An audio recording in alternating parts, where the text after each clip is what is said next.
Hello, viewers. Good morning and welcome to Leadership Hall on the African Town Hall online television.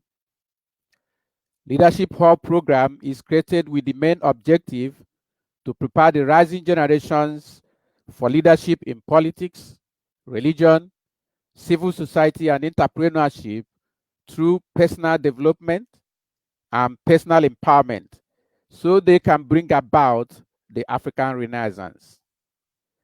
The Town Hall Communication Company, our parent company, is set up with the principal objective to leverage the power of technology to bring the rising generations, that is the youth and young adults of Africa, in one town hall meeting every week to meet, discuss, access books they can read and learn so they can become leaders. In the leadership hall, we interview young and upwardly moving leaders and others of older generations who can inspire the rising generations of Africa. We want our guests to help the rising generations know what they can begin to do now to enable them become successful leaders of Africa tomorrow against the backdrop of paucity of leaders in the African continent today. We are witnesses to the fact that the most endowed continent in the world, Africa, is ruled today by mostly blind and brainless rulers who cannot be called leaders because they are not one. They are mostly political jobbers whose only credential is the ability to steal, ruin, and plunder the continent and its people. From our perspective, at the African Town Hall online television, we believe that leaders are readers, and readers have the opportunity to develop into leaders. We want our guests to consider sharing stories of how books they have read influenced their lives and inspired them to take actions that brought them success. Today, we have the special privilege of hosting Mr. Chibyke Uche Kalu, a distinguished upwardly moving political scientist with specialization in international jurisprudence. Mr. Uche Kalu is passionate about leadership and is a rabid social commentator and the founder of the online group, The Young Aristocratic Leaders. Mr. Uche Kalu holds a BSc degree in political science from Babcock University and a master's degree in international jurisprudence from the University of Lagos. He has already distinguished himself as a leader in a number of callings assignments he has had in his young life. Mr. Uche Kalu is married to the love of his life, Ezine, and they have 3 children. We are looking forward to a highly inspiring conversation with Mr. Chibyke Uche Kalu today that will help the rising generations of Africa make the necessary paradigm shift to galvanize them to become successful early in life. Mr. Uche Kalu, welcome to our online studios.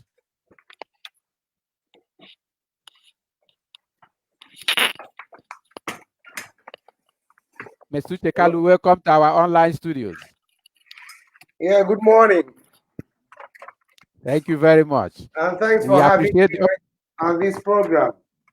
Oh, thank you. We are grateful to be able to have you today. I'm happy to be here. Good, good. Hello, viewers. We welcome you to this special Leadership Hall interview with Mr. Chibyke Uche Kalu. We welcome your comments and your questions. First, let us know you are here. We already seen a number of people on the counter showing those who are watching. We want to know you are here. It will help the work and help you. Tell us you are here. Share your questions and comments. Mr. Uche Kalu will be glad to answer some of those questions for you today. Remember, while commenting, be mindful of defamatory and inflammatory statements. Now, Mr. Uche Kalu, you are, by any standards, an outstanding young urban professional, a yuppie, as they were called in the 80s when that term first came out. You are confident and vocal. You are highly educated, and you are a vocal commentator on national and international issues. Can you please share with us what makes you tick? What fires you up? In other ways, what is your driving force? What's your life philosophy and beliefs? Okay. Thank you very much once again. And thank you, viewers, and those who are participating from the various locations. My driving philosophy has been the legal aphorism that says, "He who comes to equity must come with clean hands." I believe life should be all about justice and equity. Life should be fair. Life should be comfortable for people. And the injunction, excuse me, injunction given by Jesus Christ that says, "Do unto others as you want them to do unto you." It is what drives me in life. I believe that which I can't do, I wouldn't want anybody to do to me. I wouldn't want to do it to others. So it puts me in check to want to do that which is good. And I believe that whatever thing we decide we want to do in life, in representing the people, in occupying positions of authority that will make us make decisions, the interest of the people should be at the front burner. Whatever that will conflict with that aim and purpose should be relegated to the background. And so I find it difficult to come to terms with people who would betray their conscience, who would betray those philosophies about life. And it makes me to come hard on such people. So I try to put myself in situations whereby I have to advocate for equity, I have to advocate for good governance, I have to advocate for everything that is good, that would be at the interest of the people. Anything other than that, I don't get enamored by such things. Interesting. I think you have a point there that is critical to good social order. If there's no rule of law that applies exactly the same way for everyone, then we are not getting anything right. I think that is a great philosophy of life, and we are grateful for you to share that with us today, and hope that our listening public will see how all of this applies to living. Thank you very much for that. Now, Mr. Chekalu, you have achieved great success academically.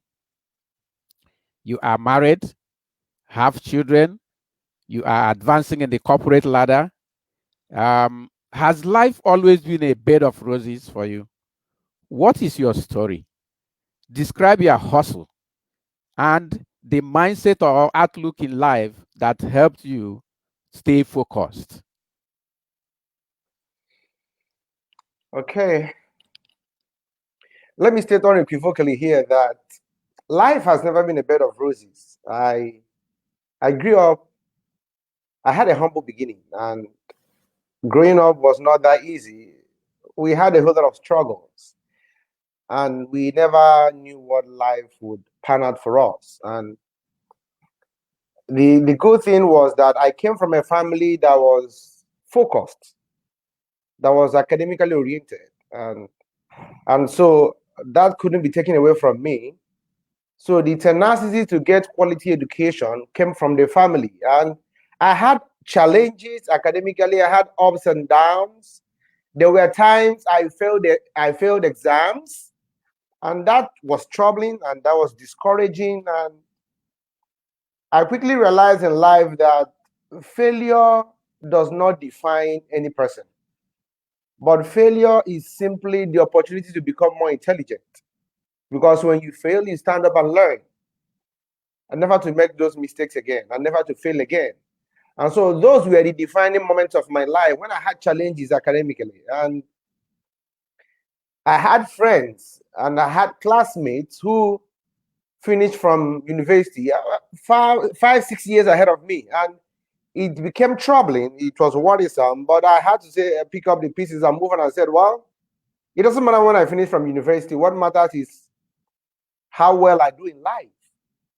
And so it was not a bed of roses for me. I was challenged severally, but I was self-motivated. I held on. I said, these are my goals in life.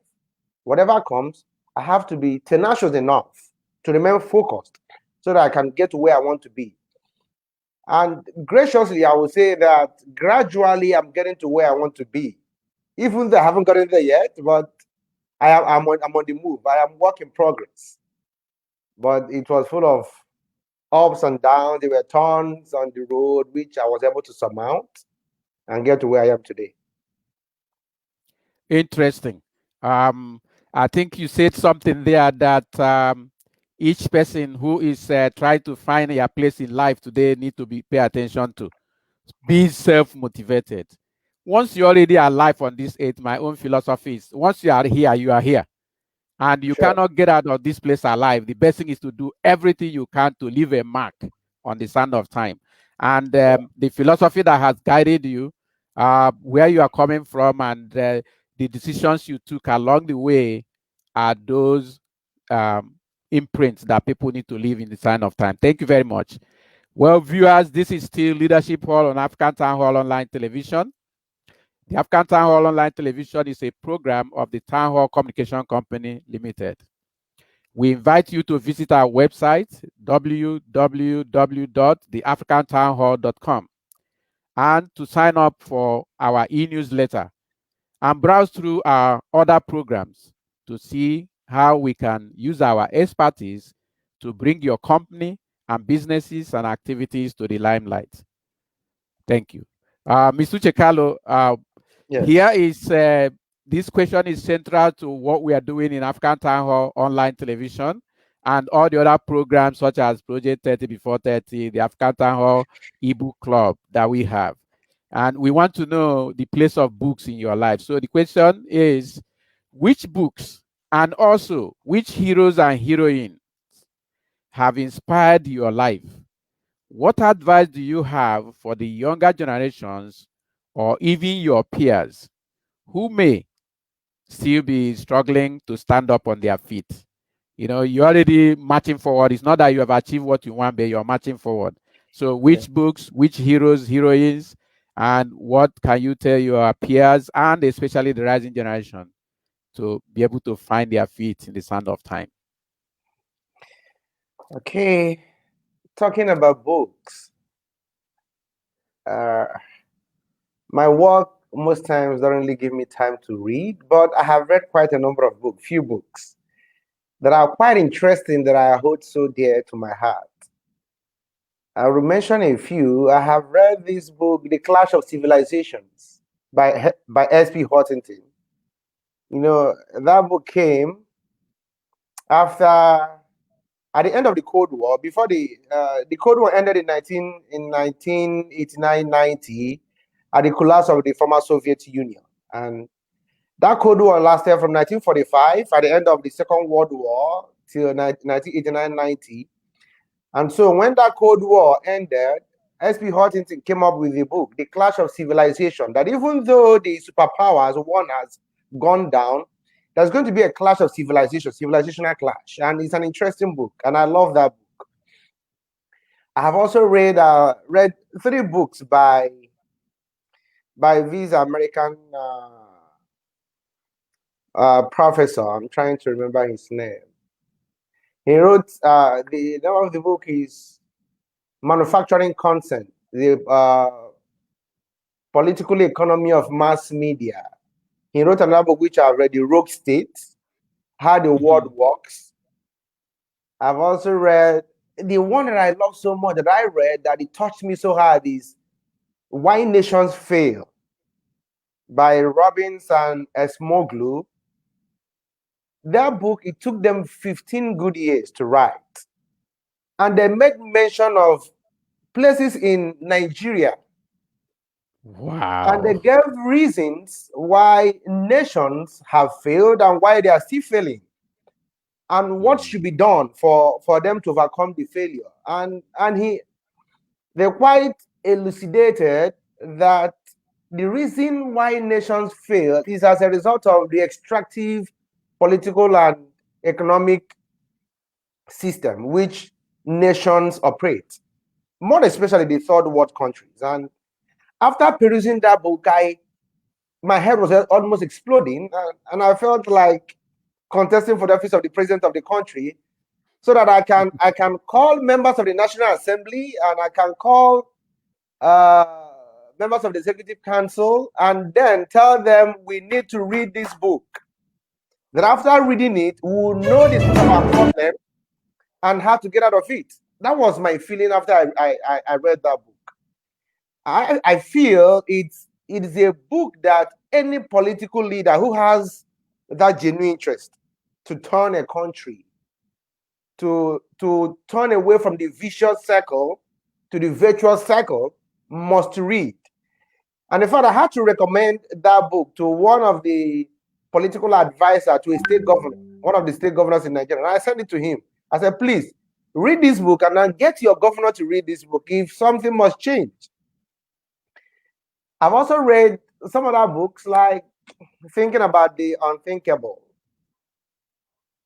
Those are the books that has to do with global politics, that if you read them, it will help you to understand what goes on in the global society, because there is no country that is actually insulated from the global politics. What happens at international system directly or indirectly have effect on municipal politics, or domestic politics as we call it.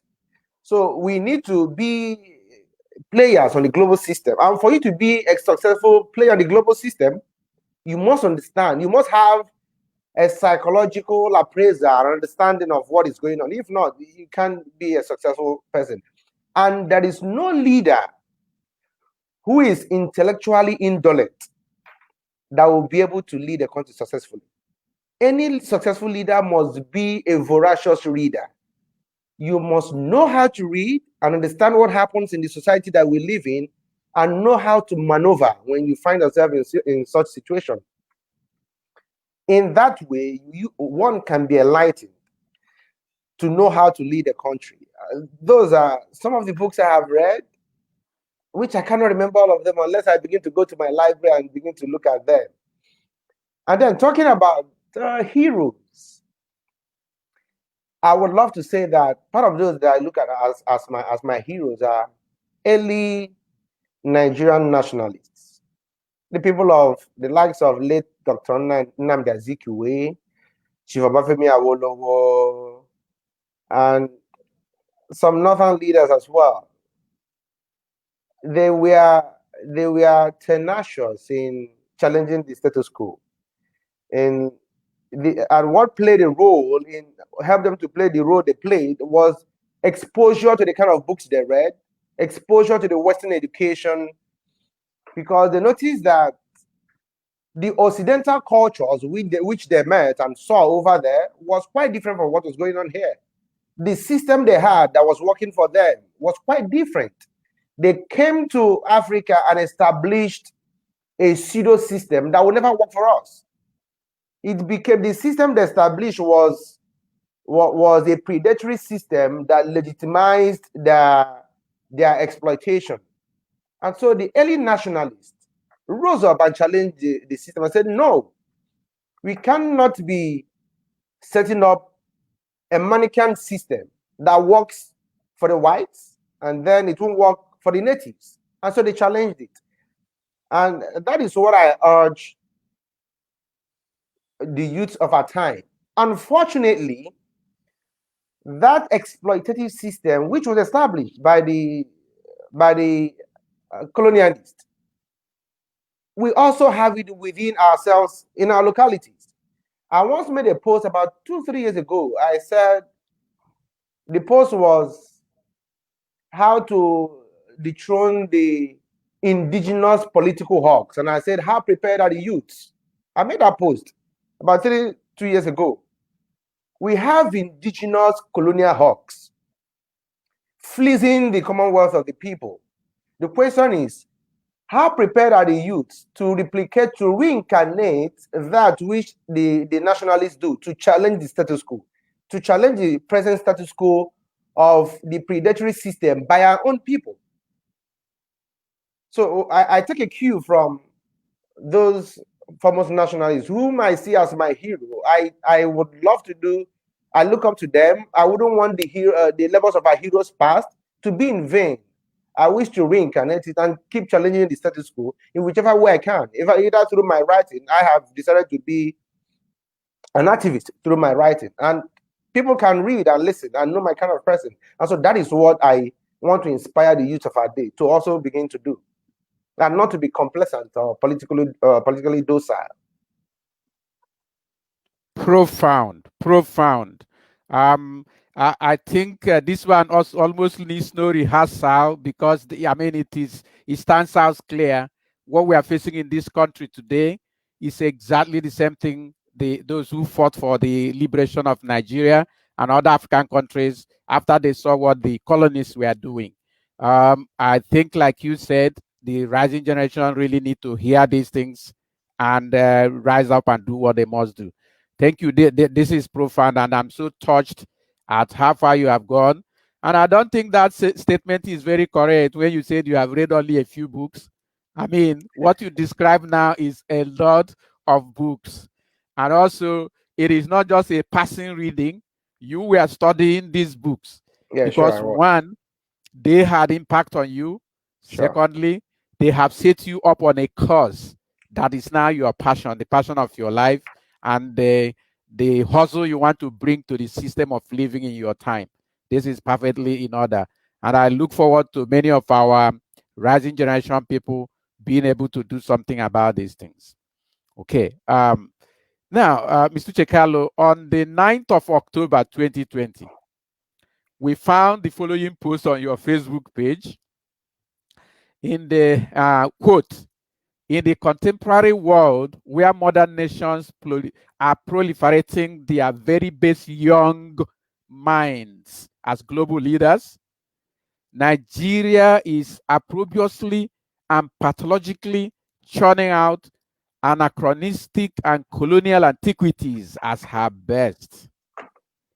The exasperating part of this is that this charade is always legitimized by the young demographic potentials whose contemporaries are superintending the affairs of their countries in other civilizations. Nigeria is indeed cursed. Leadership seems to be our own natural disaster, with many accidental leadership, close quote. Can you spare some thoughts and some time to expatiate on this statement, bringing forth what you want the public and especially the rising generations, the youth of Africa, to do, to take from the statement, because this statement is so profound and touching. Okay, thank you. Yeah, I actually made that post, and that post was, I first of all made that comment, made that post as a response to somebody's post. A friend of mine on Facebook, he made a post and posted a picture of Bola Ahmed Tinubu, said Bola Ahmed Tinubu for president 2023, and I felt so bad about it. So I made that post, and I told him that it's unfortunate that in this 21st century, Nigeria is churning out people that should be relegated to the annals of history, that should be archived in our political history. And then those are the people, and the people of your kind are the people who are championing the cause of people who should have been retired. And then allow the youth to take the center stage. The reason is the global society is leaving Nigeria behind. Each time we keep saying that Nigeria is the giant of Africa, but unfortunately, it's a sleeping giant. Nigeria it's a regional power, but it has never lived up to that dream. When I made that comment on a friend's post, another person now challenged me and said, "How old is Trump?" I was quite mortified by that question, and I told him we are quick to get into the Occidental world and begin to pinpoint some of their leaders who are quite old. And I told him, before we go to the Western world, let's come back to Africa first. And I responded to him, and for the past 3 days, I responded to that friend. He has not replied. And I asked him, before we go to US, I begin to talk about how old Trump is to justify the reason we must bring somebody like Tinubu or have somebody like President Buhari as a president. And I asked him, I told him, in Rwanda, how old was Paul Kagame when he was elected? I asked him in Kenya, Uhuru Kenyatta, how old was he when he was elected? These are young people. In Botswana, in Burundi, Central African Republic, Democratic Republic of Congo, Ethiopia, Liberia, Sierra Leone, South Africa, these are African countries. I say currently, they have young presidents. Go to those countries and find out how old their presidents are and how old they were before they were elected. Many of them were in their early 50s. And they are still in their early 50s. Most of them are in their 60s. Why bringing people who are close to 80? By Global Index, they said the lifespan of Africans is about 50-something or thereabout.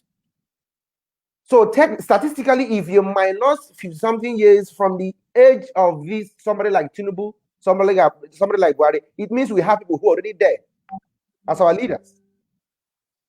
So what happens to these people, these young people? Because Nigeria runs a corporatocratic system with a prebendal politics that are quite exploitative. And so we keep on churning out these old people that want to sustain the status quo and build their empire for their children unborn, not for the interest of the people. We need these young people, young minds, that understand, that have a side view of 21st century economy. Because 21st century economy is IT driven. What does somebody like PMB know about IT? What does Tinubu know about IT? What would PM, in 2015, I asked them question, what would PMB be doing in the congregation of somebody like Barack Obama, Francois Hollande, David Cameron, Angela Merkel? These are people who have distinguished themselves academically in different fields. When they are discussing the 21st century economy, contemporary economy, what do these people have to offer to the world? It is what you bring to the table in the act of diplomacy that determines how powerful your country is. It is your economy that determines how powerful your country is. The world has transcended beyond military might. It is economic power that determines how powerful a country is. And so these colonial antiquities we have as leaders, they cannot drive the 21st century economy of Nigeria. And so we'll be doing one step forward, 10 steps backwards. And they keep on singing the slogan, the future belongs to the youth. And then many years after, they are still in the future, struggling that future with the youth. So the question is, when will that future come for the youth? So I feel insulted. I feel mortified. I feel so infuriated when I see our demographic potentials, the young minds, still singing old song about these old people who should have been retired politically. They should be in their home providing advice with the epistemic opulence which they have garnered over the years, and begin to tell people this is what you need to do and guide the youth.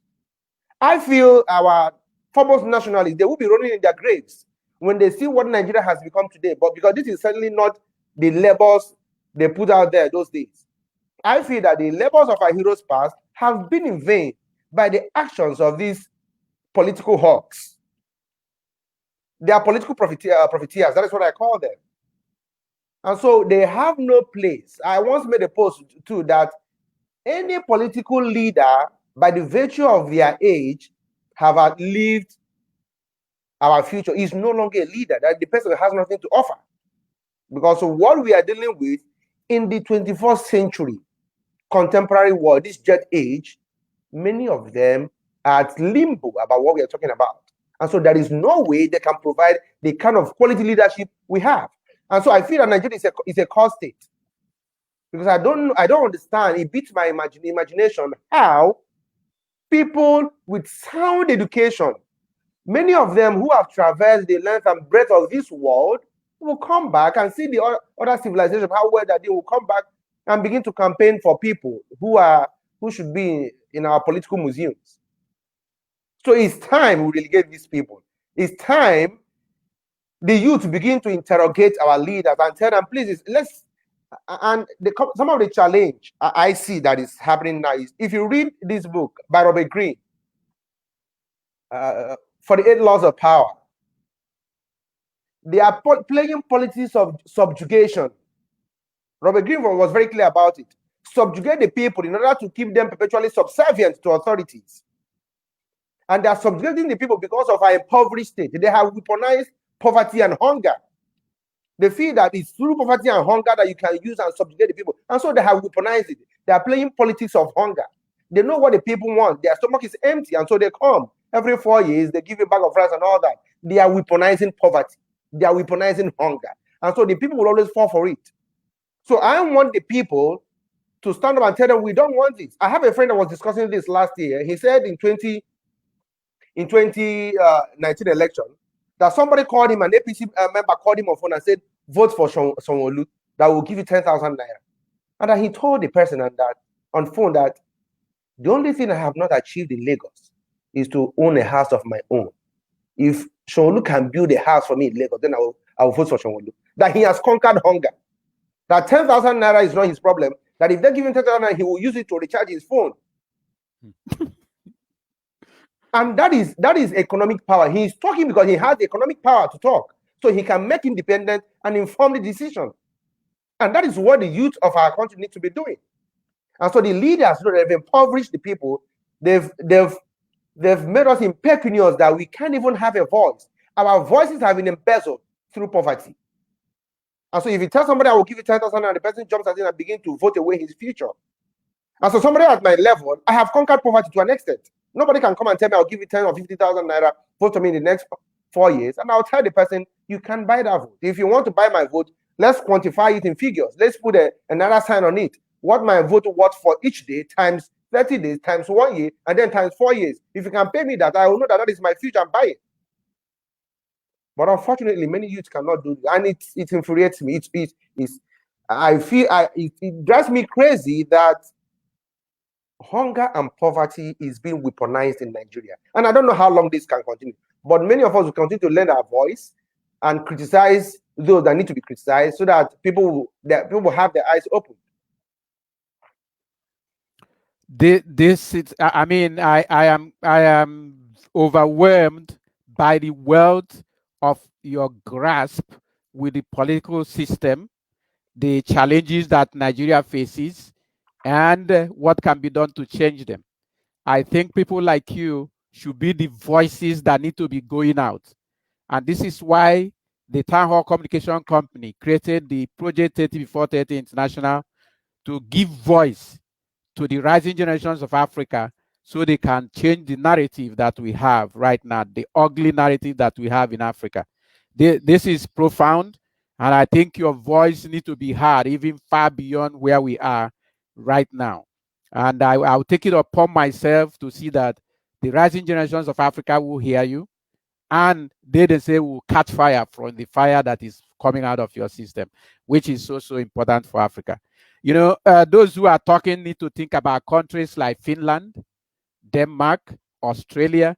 Who are their leaders? 30-year-olds, 36. What was the age of Dr. Nnamdi Azikiwe, the Sadano Sugoda Ahmad Bello, Awolowo, Tafawa Balewa, Francis Akanu Ibiam, Michael Okpara, and others when they pioneered the independence of Africa? These were all people in their 20s and 30s. And I do not know how our current day 20s and 30s, who ought to be smarter, we go to the level that that man who posted vote for Tinubu and others did, instead of bringing himself out. Mr. Chekalu, we appreciate this very much. Well, Thank you. viewers, you are still watching Leadership Hall with Mr. Chibyke Uche Kalu on the hot seat on the African Town Hall online television. Visit our Facebook page and YouTube channels. The names of this page and channel are the African Town Hall. For more details of our activities, while there, please share, like, and subscribe to our YouTube channel. Thank you.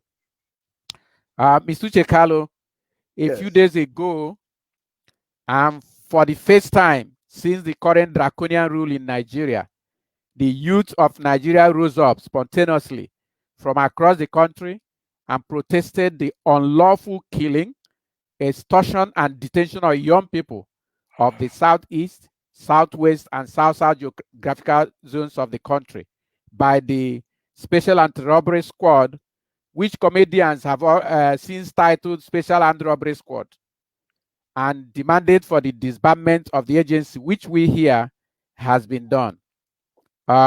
It is true that the disbandment in Nigeria means nothing because these things have been done over and over again. The same people are the ones that set them up, who benefit from the evil they do. But the important thing I want to emphasize here is not the false hope that disbandment will bring. I want to emphasize the fact that the youth, the rising generations of Nigeria, were able to hit the street, and they are still hitting the street and making statements. So, what is your take on this, and what opportunity has this event opened up for the Nigerian youth generally, and the young and aspiring politicians of Nigeria and by extension Africa? What opportunity has this provided? Okay. I would say, without missing words, that I'm quite elated that the youth, the level of political consciousness is getting to its crescendo, and we can no longer have it. But more often than not, I see many of our protests to be more emotive rather than dialectic or logical. We react to sensations, emotions too many times. And then while reacting to those emotions, we leave out the logical aspect of our protest to begin to interrogate the authorities, to ask the right questions. This protest is quite long overdue. Apart from this SARS protest, there are many more things that have happened, that are still happening, that we should have been occupying Nigeria by now. But it seems that many of our protest is a protest of convenience. When it's convenient, we protest. When it's not convenient, we don't protest. A whole lot of monumental anomalies have been happening under this regime that Nigerians have refused to occupy the streets and protest. Nigerians occupied the street and protested under Jonathan over lesser issues. Under this government, colossal issues have happened and they have not protested. But it's good. It's better late than never, excuse me. It's good they've started protesting. And this protest has led to the proscription of SARS. But my concern is, as the youths are protesting, are they protesting for the proscription of the name SARS or the proscription of the people doing it? Because this proscription of SARS has metamorphosed into SWAT, which I made a post yesterday and I said, SWAT is a continuation of SARS by some other means. And a new wine in an old bottle, not an old, how do you put it? An old wine. I said an old wine in a new bottle. Not a new wine in an old bottle. It's an old wine, because the people making up SARS are the people who are in SWAT. But in a new bottle, which is a new name. If SARS has been changed to SWAT, What about those elements who make up the SARS? It is a continuation of the same action.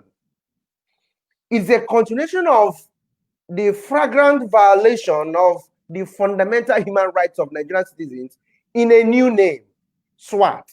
It's just a change of nomenclature. It's about semantics. If SARS has to be disbanded, every other person, individual that make up that SARS, they all need to be obliterated in whatever means they want it. Because it's not a change of name that we want. We want an automatic stop to the harassment, to the illegal, unconstitutional, ultra-vires harassment of Nigerian citizens by whatever means they want to do it. And killings. Yes. And so my question is, if the youths are protesting, are they asking the question that what happens to those people that make up SARS? What is going to happen to them? Is the government going to conduct a psychoanalysis of these people to understand their psychological profile of what needs to be done? And apart from the proscription of SARS, there's another dimension to it. Are the Nigerian youths holding the government accountable, asking them about the welfare of these police people? Because if you give a hungry man life to protect life, he will use that gun to take care of himself, to take care of his hunger first. Because the natural instinct of every human being is self-survival. So if you give SWAT, or whatever they are called now, a new name and a new gun without taking care of them, what happens when they go into the society? Members of the society become their primary prey. And so these are the logical questions I want the youths to be asking, in addition to the protest of the proscription of SARS.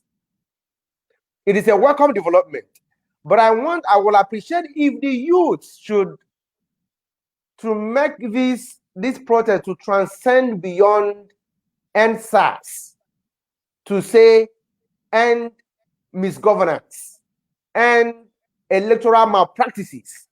Enough is enough for electoral injustice. Enough is enough to election rigging. I want to see this protest come 2023 for the youth to occupy every part of Nigeria and say, enough is enough to electoral impunity. Our votes must count. On the election night, where the electoral officers are collecting the result, the youth should occupy the streets and ensure that they use their protest to make their result and the election to count, and send a message to the principalities of this country, to the powers that be, to the establishment, and tell them that after our vote, and if our vote does not count, we will occupy Nigeria, every part of Nigeria. And so it becomes a message. They would know that they are responsible to the people. It is called popular sovereignty. There are different, there are models of sovereignty we can begin to look at. But popular sovereignty is sovereignty that lies with the people. The people decide what they want. And so if we use this protest and SARS and take it beyond this and say, okay, let's take it to the level of an election, that we need to put enough is enough to electoral impunity and said our vote must count. And then we'll make the desired change, irrespective of our status, social status, and said whether we are rich or poor, let's occupy the streets. And when we do that, that change that we want will come speedily. And this nation will become something else. And so it's a good thing. And so I would recommend that this protest must continue beyond NSAS. We should take the protest to National Assembly. We should take the protest to the Aso Rock and force Buhari to come out and take responsibility for the failures that have happened from 2015 till date. So we need to ask those questions. This is awesome. I'm so happy that we're able to do this today. I'm so happy that we're able to do this today and come together here and be able to discuss this profound and challenging issues that are in the country. Your hang on what is going on is so profound, and we are very happy at African Town Hall to host you. Um, we're talking about getting the president, protesting to the president, and getting the president to come out and respond to the people. I'd like to ask, what is your assessment of the current administration in Nigeria? Generally, give us a general assessment, and then bring it to with regard to the advancing of the cause of not too young to run, launched by this same administration about 2 years or so ago. They launched not too young to run, and then they are what they are. So, what's your thoughts on the administration and connect it to not too young to run, which the administration themselves launched about some time ago? Each time I have the opportunity to talk about this current administration, I find it difficult to be economical with the truth. I go all out to ventilate my opinion on how I feel about this country, about this present regime. This current administration is nothing but a monumental failure. It's a fiasco by all standards. During my undergraduate days, I took a course in the university, comparative politics. And in doing comparative politics, there are variables we deploy in comparing democracies, in comparing regimes. And those variables are economic variable, political variable, and social variables. These are 3 variables any political scientist would deploy in assessing the failure or success of any regime or any government. Many people who still argue in favor of this government, I ask them, let's use this variable. The variables are ubiquitous. If you go anywhere in the world, these are variables that political scientists will deploy to do their analysis. And I ask, okay, let's start with the economic variables. What was Nigeria's economy prior to 2015 and 2015 to date? Those are the economic variables. Nigeria was the fastest growing economy, the largest economy in Africa, and the fastest growing economy after China. Today, what is Nigeria's economy? Nigeria was declared as the poverty capital of the world under Buhari's regime. What is our purchasing power parity in 2015 and 2015 to date? What is the strength of the naira in our pocket? The commodities in the market, how much can we purchase? Nigeria runs a monoeconomic system predicated on oil, and whatever happens to the price of oil skyrockets the price of the living standard of everything in Nigeria. Buhari came in and met pump price of fuel 87 naira. Today we are buying it over close to 160, some buy over 160. 160, 150 actually. Yeah, so what is our economic power of an average Nigerian? So you deploying economic variable, this government has failed completely. There is more poverty in the country, rising poverty. And in the discipline of defense and strategy, we learned that rising poverty is a recipe for terrorism. Rising hunger is a recipe for terrorism, because people who are hungry, people who are poor, are susceptible to terrorist activity. They are the easiest target for terrorists to be used. So rising poverty is a strong recipe for insecurity. And so that is why the level of insecurity has increased astronomically under this regime, because poverty increased. So economic variable, this regime has failed. Political variable. How politically stable was Nigeria prior to 2015 and after 2015? Nigeria was politically stable because of the personality of the person who was in power. He was a calm person. He was not decisive in his utterances. But looking at post 2015 Nigeria, this regime, by extension, the leader of the country, President Muhammad Buhari, has polarized Nigeria along socio-political lines, along socio-religious lines. Nigeria is more polarized today than ever before in the history of Nigeria. I stand to be corrected by anybody who will give me this geopolitical configuration and history of Nigeria. If Nigeria has ever been polarized in any time in our history than it is today. So political variable, we are more polarized. Then social variable. How secure is our environment? What is our living condition prior to 2015 and after 2015? How secure are we? Security has collapsed. Buhari was shoved down the throat of Nigerians on his past glory as a former head of state, as a retired general. And on the 2nd of April 2015, on CNN, he told Christian Amanpo that within 2 months that he would obliterate Boko Haram. 2015 till date. We've had the metamorphosis of Boko Haram to herdsmen. There has been more killing, extermination of the lives of Nigerians, more than any time in the history of Nigeria, apart from the pogrom that happened between 1967 to 1970 of Nigerian Civil War. Take away, expunge that part of history of Nigeria, there has never been any time we've had killing other than this time. So socially, Nigerians are exposed to all kinds of risk and danger and insecurity. And I told people, and I keep telling them, for the fact that Buhari is an ex-general doesn't mean that he understands the 21st century leadership. 21st century leadership, military might has gone beyond the power of the gun. There are soft diplomacy that you use to govern a country, which Buhari does not know because he's intellectually dead. Buhari is intellectually indolent. He is suffering from intellectual constipation that he does nothing comes from his brain anymore.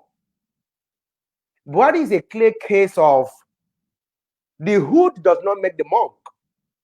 And what that means is that for the fact that I have a hood, because you know the hood, the clergy is in the time past, we are known to be wearing the hood. And so anybody you see wearing the hood is seen to be a clergy. And so for the fact that I wear a hood does not make me a clergy or make me the monk, because I can be a dangerous person under the shield of a hood. Yeah. I can be an incompetent person under the shield of a hood. And so what that means is that for the fact that Buhari is an ex-general does not make him a quality leader in the 21st century. And have been proven right. Right from 2015, I was talking to people about it. And about a month or two or so, I have a Facebook friend. His name is Salisu Issa. He's a doctor.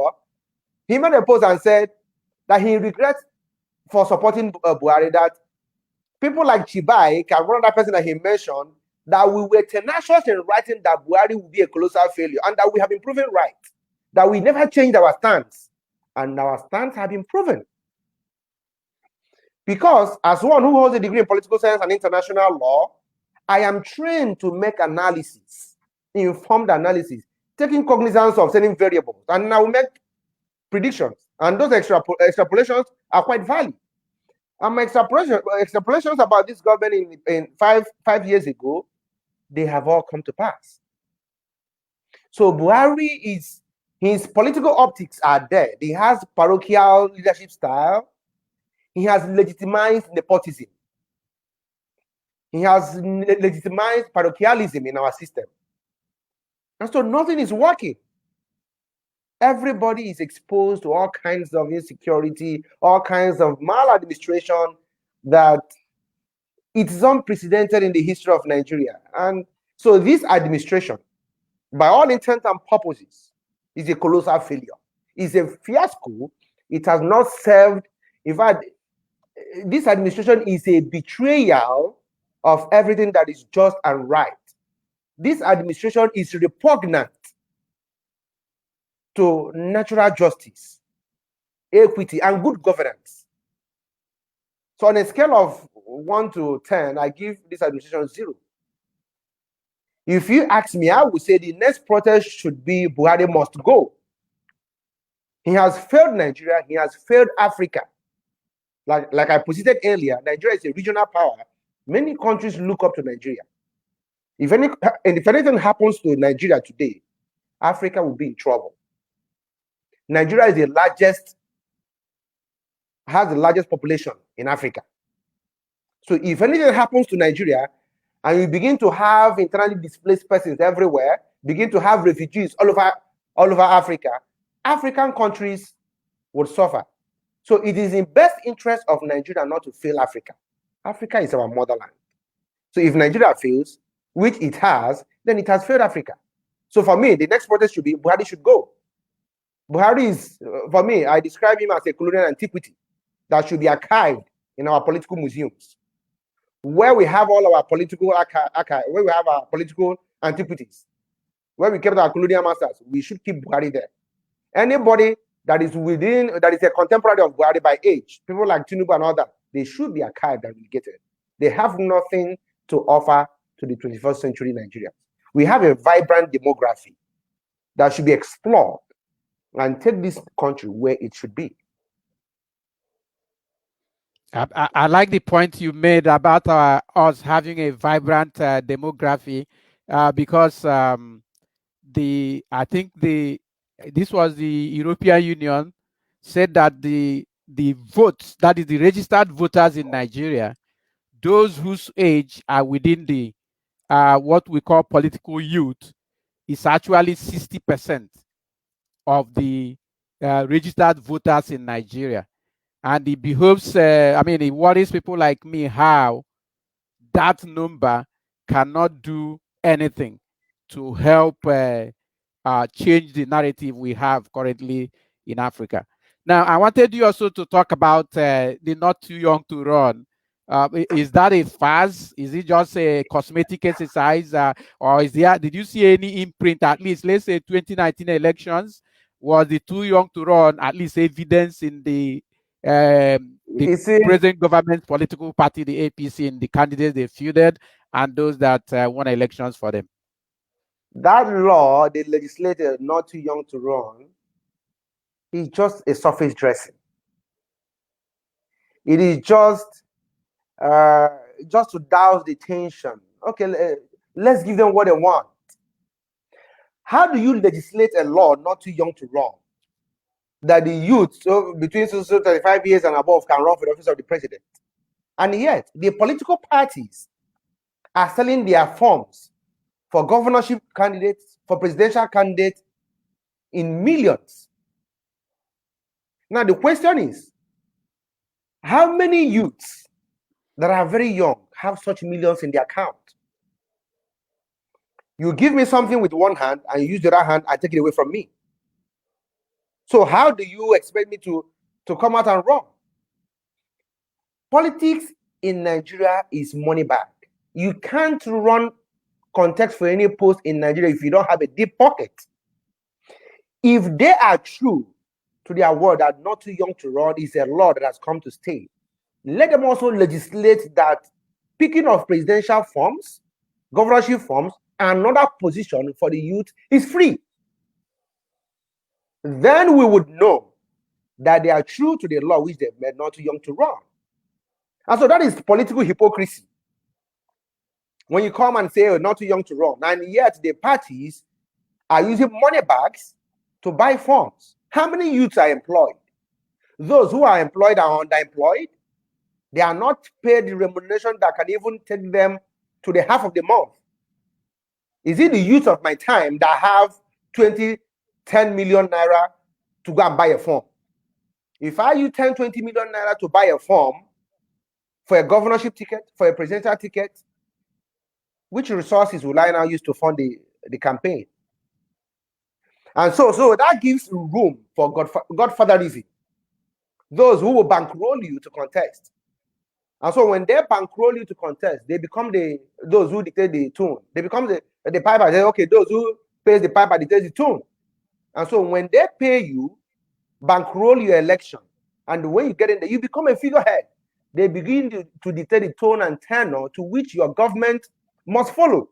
And you can't do anything about it because they bankroll your election. And so they put us in a state of quagmire that we are politically incapacitated by the reality on ground. So that law for me is a wishy-washy law. It doesn't make any sense because it doesn't translate to reality on ground. This is well articulated, and I hope both the government and the viewing public are seeing and are looking out for how to tackle these issues. The rising generation, the young people, are actually totally marginalized and skimmed out of things in the formation that is set up in many African countries and especially in Nigeria.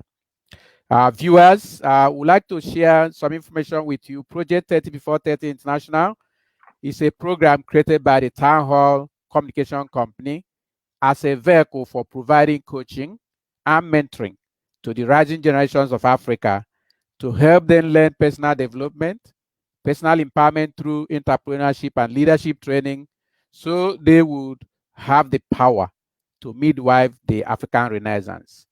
We invite you to visit our website, www.theafricantownhall.com, to learn more about Project 30 Before 30 International and our Facebook page, group page by the same name, Project 30 Before 30 International, to join and ask to get a copy of the Project 30 Before 30 International Manifesto 2020, which details all the ideas and the plan of action of Project 30 Before 30 International to use in changing the narrative that we have in Africa currently. Our intention is to put this manifesto in the hands of 1 million Africans within 1 year. It's a 15-page ebook format, very easy to read. The materials are clearly stated. It is geared towards helping the rising generation find voice, find power, and find their place in the scheme of things. Okay, Mr. Uche Kalu, Yeah. please give counsel to the rising generations of Africa on what the attitude and action should be towards politics and political power, elections, and the need to get away from the current political jobbers rulership of Africa to the emergence of true leadership in Africa. Um, how can they begin to change their present lackadaisical attitude towards politics and political leadership in Africa? Okay, let me start by saying that Nigerian political space has been asphyxiated by people with who are morally insolvent, with odoriferous personalities. The youths must, as much as they can, avoid these elements. No matter the amount of money they throw at them, we should begin to look at personalities, not even parties at this time, and tell them they can't come out and begin to grandstand as if they are better off. We need to begin to look at history because, unfortunately, many of our youths are suffering from historical amnesia. They don't read, they don't research about candidates who they intend to vote for. If any candidate comes to them, they should first of all do analysis of the personality of the person, of his moral upbringing, what he stands for. Look at his antecedents, his past, his history. Those things, research will help us make informed decisions. And unfortunately, the youth don't do that. And so we will keep on regurgitating the same leaders every now and then. And the mistakes will keep on happening. And we'll keep on crying every 4 years. And the quagmire will never leave us. It's a conundrum that we have to deal with, and we need to face it headlong and then find a way out of it.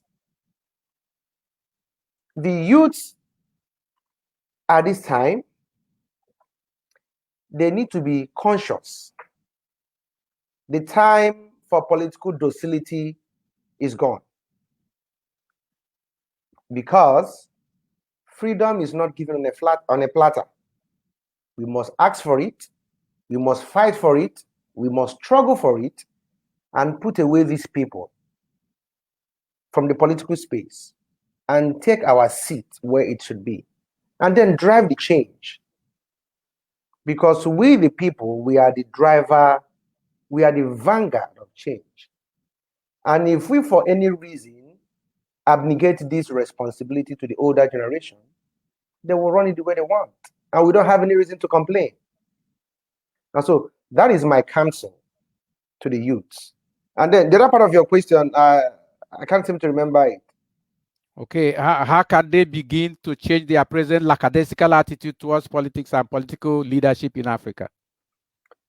They can change that by consciously engaging into the political process, because there is a high degree of what I call political somnolence.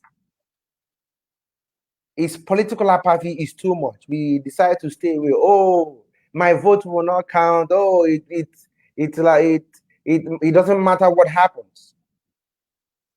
Political apathy, if in our inability to make a decision to vote, it's the ability of some other person to make that decision on our behalf. And so if we don't make that decision, we would not have the right. We don't have any moral right. We cannot come and be doing moral grandstanding to talk when we have failed to make that decision. I once read a story some years back about Chief Iwanya. He said he's a businessman. I read it on a newspaper. He told the story that he traveled, and so for his business trip, and one of his business partners, a white man, and asked him about the political processes in his country. And he braggingly said, "I don't care about what happens there. I'm just focused on my business. I don't care about the politics. I don't want to get involved in politics." His business counterpart, the white man, laughed at him so hard. He was telling the story. And when he asked his partner why he's laughing at him about his statement, he told him, "It takes one stroke of policy by a stupid person in power to destroy your business." That if you don't get involved in politics to make policies to protect your business, somebody else will do that on your behalf and destroy your business with one stroke of policy. He said that comment was an eye opener for him, and that was what propelled him to get involved into politics. That he doesn't want one idiot to get into power, for him to sit and be looking at his business. Somebody will get into politics and use policies to destroy his business, because that is what happens.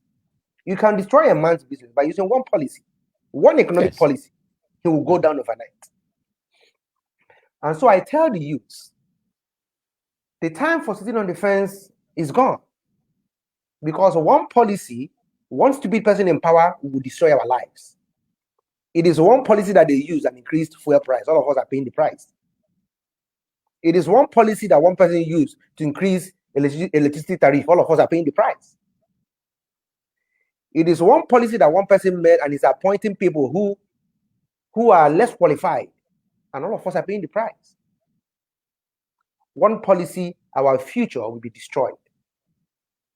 So it is better for us to descend into the arena of the political game and say we need to have a voice in this policy. That this policy will not have the approval, will not come to limelight without the approval of the people. We will do a diagnosis, we will do analysis of any policy before it goes through. And so the earlier we begin to take responsibility, to take charge of the political processes, and not to be docile or stand on the fence, the better for us. And then we'll make the desired change. Like I said, the people, the young people, we are the vanguard of change. And if we decide to abnegate that responsibility to anybody, to any dons, to any numbskull, the person will make the policy that will not go down well with us. And when that policy is legislated and canonized, we can all cry for all we like, but it cannot change. So the only time to make a change is to get involved. This is awesome. And a few weeks ago we had a guest on Leadership Hall, Ugochukwu, and he said the youth need to get involved. And then he talked about himself. He said for a long time he felt, I don't want to get involved in this political thing. But when it dawned on him that if he's not involved, then those who are involved will really can destroy him, he went and got involved, got his voter's card, and prepared himself for elections. I think this is a profound counsel for the rising generation. And here is a thought that I've been running on my mind. What if Okay. the rising generation decides? Don't mind whatever you think about the current political parties. But then, let's say in a local government, in a state, the youth, the young people, the rising generation, they band together and then they get into that political party in large numbers and take it over as members. Now, what from what I learned from you, the only way we can cause the change to happen is that we are inside. You Yeah, cannot sure. change people when you are outside or sitting on the fence. Sure. This is profound. I hope our rising generation are looking at all of this. Okay, we are gradually rounding up this thing, and then we'd like you to take one more shot at a question for us. So, on a final note, where do we see Mr. Chibyke Uche Kalu in the next 5 to 10 years politically? In the next 5 to 10 years, I'm aspiring to be a diplomat Okay. because my academic discipline has tailored me to the art of diplomacy. And so Okay. I wish to be a diplomat in the near future where I tend to descend into the arena of international politics and make decisions that are also to protect the interests of my country and also to also help protect the foreign policy of my country. And when I'm done with that, I can come back into domestic or municipal politics and get involved. I tend to also occupy some political positions that I can make decisions that can change things, not by rhetorics. I also need to get involved. Those are part of my aspirations too. Thank you. That is great. And all of this can only come if you are involved in the game, because sometimes you might get international political exposure independently from a professional standpoint, but most of the diplomatic work, even the appointment in international bodies, are all done by countries, which Yeah, means it's something in the political process. So yeah, I'm sure. glad that it is clear to you that it is important to be involved. The rising generations of Africa, I think it is just clear today from this wonderful meeting we have had with Mr. Chibyke Uche Kalu that we can no longer sit in the fence and pretend that things will change, because change can only be caused by those who need it. Power has to be taken, it is not given. Opportunities are to be seized. It doesn't deliver. Opportunities are not delivered by courier companies. It Yeah, is sure. needs to be taken by someone through preparation. Um, Mr. Uche Kalu, it has been a pleasure to host you on our online television today. Please be prepared to come back, because the issues you touch today are issues that are core to the objectives of the African Town Hall online television and the Town Hall Communication Company. So we'll be glad to host you here again and again on other subjects of interest that we will propose. Please make sure you are on standby. And if you have your I will. friends who have views that can help the rising generation to stand on their feet and begin to change the course of things, let's help them to come and meet us at African Town Hall online television. And one thing I would like to note, at the beginning, is that even the older politicians need to know that what we protect them lies in the rising generation being the people doing this work for them, other than they themselves doing it. When they do it, they do not they rule with poverty mindset. They don't rule with the abundance mindset, and there's abundance everywhere in Africa. And Nigeria, of course, is the most endowed, one single country, so the most endowed in the whole world, with population and natural resources. Um, this has been a pleasure for me to have you on this program, and we thank you profoundly for coming. Thank you very much, Mr. Ochekalo. Thank you for inviting me to this program. I will always oblige myself to come anytime I'm invited to come back and make some observations, and I'll gladly submit my opinions. Thank you. Uh, Thank you, and goodbye. Take care. Bye bye.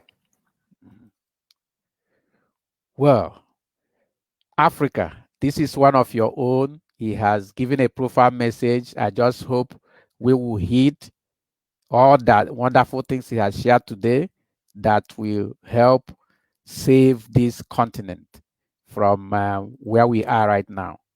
It is always a pleasure to have young minds like this superintend over the course of Africa, that we may get it right.